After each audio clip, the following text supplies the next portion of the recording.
Video যদি ভাইরালই করে, Facebook যদি আমাদের ভিডিওগুলো ভাইরালই করে, তাহলে আমি বলবো প্রতি মাসে অন্তত 4টা 5টা ভিডিও যেন ভাইরাল করে। ওই মাসে একটা করবে, পরে 2 মাস খবর থাকবে না, এটা যেন না করে। এটা করলে আমাদের কিন্তু সমস্যা হয়, তখন আর রিচ এঙ্গেজমেন্ট আমাদের বাড়ে না, সবকিছু লাল হয়ে থাকে। তো এই বিষয়টা নিয়ে ভিন্ন আরেকটি ভিডিওতে আপনাদেরকে জানাবো কেন আমাদের প্রতিনিয়ত ভিডিও ভাইরাল হতে হবে। আর যদি না হয় একটা ভিডিও ভাইরাল হয়ে আমাদের কোনো লাভ তো হবেই না, বরঞ্চ আমাদের আরো 2-3 মাস পরবর্তী সময় এগুলো নিয়ে আরো পরিশ্রম বেশি করতে হয় একটা ভিডিওর কারণে। তো আজকে যে বিষয়টা হচ্ছে, আপনারা যখন কাজ করেন আপনারা অনেক কিছু ভেবেচিন্তেই কাজ করা দরকার। আপনারা অনেক সময় ভাবেন কি, আমরা কোথায় কাজ করব, কিভাবে কাজ করব।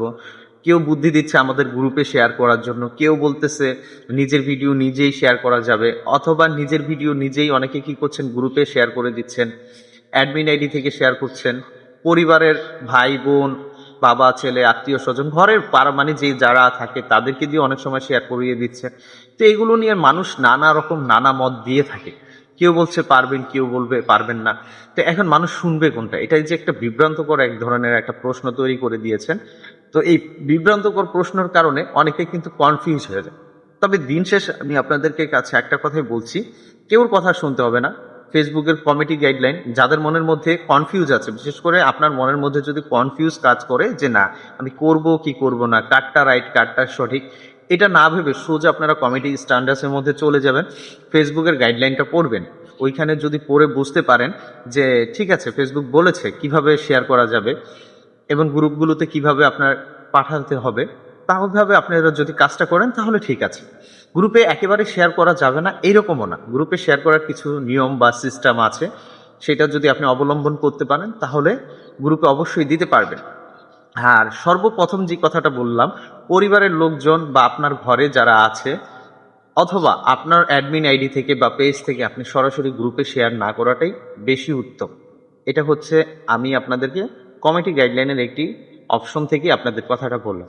আপনার পেজ অথবা অ্যাডমিন আইডি অথবা আপনার পরিবারের মানে একই নেটওয়ার্কের আন্ডারে, একই ভাইপার আন্ডারে বসে আপনারা যদি শেয়ারিংটা করতেই থাকেন অনবরত, মানে আছে না প্রতিদিন করতেছেন, তাহলে আমি বলবো এই কাজটা এখনই বন্ধ করে রাখেন। কারণ এটা যত বন্ধ করবেন তত তাড়াতাড়ি আপনার জন্য মঙ্গল।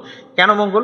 কিছুদিন আপনি ভালো ভিউজ পাবেন, যখন আপনার পরিবারের লোক শেয়ার করে দিবে অথবা আপনি শেয়ার করে দিবেন, আপনি 10 থেকে 15 দিন 1 মাস খুব ভালো একটা ভিউজ পাবেন।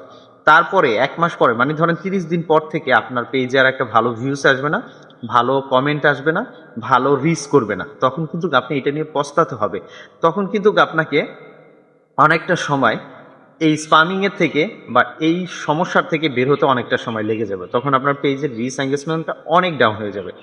তো শেয়ারের কিভাবে শেয়ার করা যায় সেই বিষয়গুলো নিয়ে আপনাদেরকে অন্য একটি ভিডিওতে ধারণা দিব, আর অন্য একটা ভিডিওতে বলে দিব যে আপনারা চাইলে কিভাবে গ্রুপে শেয়ার করতে পারেন, আর কোন ধরনের গ্রুপে শেয়ার করলে আপনার ভিডিওটা সুরক্ষিত থাকবে অথবা আপনার পোস্টটা সুরক্ষিত থাকবে এবং ওইখান থেকে ভালো রিচ এঙ্গেজমেন্ট পাবেন।